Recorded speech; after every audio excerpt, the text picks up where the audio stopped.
Inspiring interviews with today's top landlords. This is the Rental Income Podcast. And now, Dan Lane. I've got a bonus episode of the podcast for you today. I got an email the other day from a member of our community asking me if I could do a podcast with someone that bought a property using a credit card. And Dom, who was actually with us on the last episode, has bought a couple of houses using a credit card, and I thought it might be interesting to bring him back today to do a quick bonus episode to talk about his experience, to see how it worked out for him, how exactly he did it, and to help you figure out if this is something that might help you buy your next property. So let's take a real quick break. We'll come right back, and we'll talk to Dom. A good deal on a rental property isn't going to last very long. To win properties today, you need to move quickly when a deal comes on the market. But it takes time to analyze a property.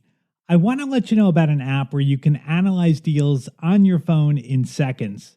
It's called Ask Rick, that's R-I-C for Rental Income Calculator. You can analyze a deal with the push of a button. You can figure out the rent, your mortgage payment, your expenses, and figure out the cash flow.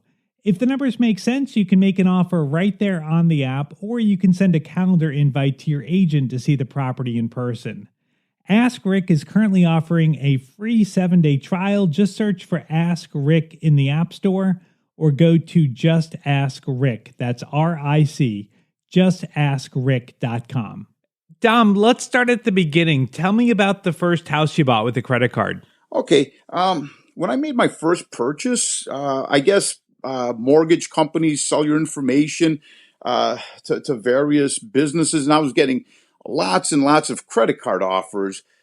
So what I would do is I would take a couple credit cards and I would call and try and ask for the maximum amount.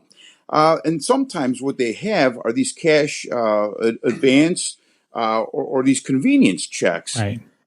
So I would liquidate these, make a purchase of a house outright, and then make repairs. And this was before that BRRRR strategy was even known.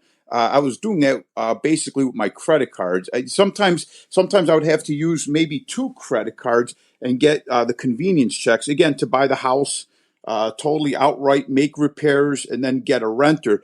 And then I would call a local bank, and they would refinance it.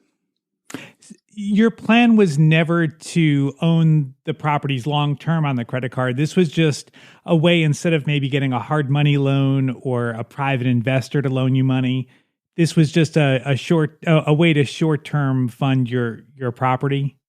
Oh, absolutely. Because with these convenience checks, they lure you in there with very, very low interest rates. In fact, you probably get 0 for 6 months, Right. 1.9 for 8 months. And they're probably hoping that you maybe miss a payment or go over that, so that way they can raise their rates tremendously. So no, the whole idea was not to keep it long term. The whole idea was to, again, fix it up, buy it, fix it up, get a renter in there, and then get it refinanced, and sell the plan to the bank. Tell them what you're doing. Now, some people are probably thinking, wow, this sounds really risky to borrow that much money on a credit card. I don't see it as risky because you're going to borrow short-term money from somewhere to do this. But I know some people are probably thinking that right now. Did you, on any level, think this was risky when you were doing it? Well, I mean, there's always a monkey wrench here and there that could be thrown in there.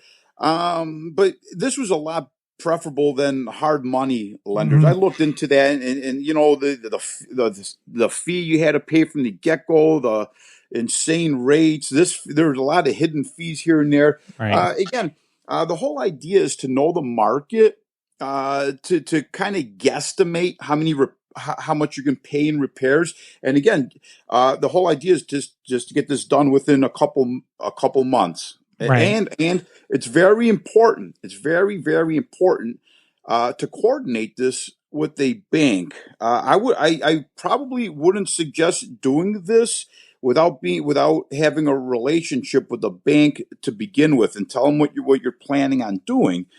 Because again, there is a possibility that you can do this. Access, I don't know, $60,000-$70,000 with credit cards, fix it, get a lease there, and then maybe a bank might reject you. So again, it's important to have all your ducks in a row. That's a really good point, because when you have a big purchase like that on a credit card, your credit utilization rate is going to be sky high.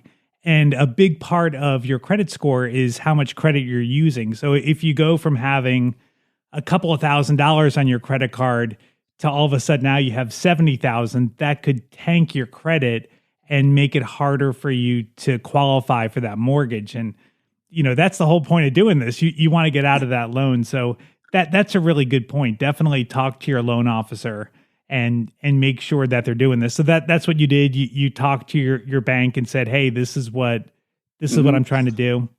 Yeah, and of course, I gave them the heads up saying, "Look, you're going to pull my credit, and you're going to see X amount of dollars from this credit card company or this credit card company. But with the proceeds you give me after you refinance, I plan on paying back my creditors. In fact, some banks will insist that they write out the check to said creditors. So that, right. They may think, okay, if I cut this guy a check, who knows what he's going to do with this money, and then he's going to have $60,000-$70,000 in credit card debt on top of our debt." So, right. Yeah. Now, with the promotional rate, so you were getting 0% interest, and a lot of times with those credit card advances, they have some kind of a transaction fee, like maybe a 2% or 5% fee. Did your bank do that, or was it pure free money? There was a fee. There was a fee. There was a small fee, but not nowhere near like a hard lender. Right. It'd be way cheaper. Exactly. Yeah. Now, what about the process of actually doing this? I mean, you can't bring the credit cards to the title company for closing. So did you take those checks and deposit it into your bank and then have an official check then when you closed? Yeah, I would time it, maybe about 2 weeks before closing. I would put the money in there. Yes. The last thing I want to ask you is about the minimum payment. I know the minimum payment is calculated off the balance. Was your minimum payment or your monthly payment, was that pretty high? No, because I think it may have been amortized for maybe 5 years, if I recall. Okay. Yeah. It wasn't. It's a lot higher than say a 15 or 20-year loan. But you got to remember something. Even with this, you're eating away at a lot of principal because the interest rate is pretty low. Right. That's true. But yeah, so I guess for anyone that's thinking about doing this, that might be something to check on with your credit card company, just to calculate what your payment's going to be to make sure you're not surprised when you get that first bill. Yeah, I agree. Again, this is something that you're going to have to probably talk to someone about, research, maybe watch some videos. Do not do this cold. Great advice, Dom. Thank you so much for coming back on the podcast, and thank you so much for checking out the show today. We'll be back with a regular episode on Tuesday. My name is Dan Lane, and this has been the Rental Income Podcast.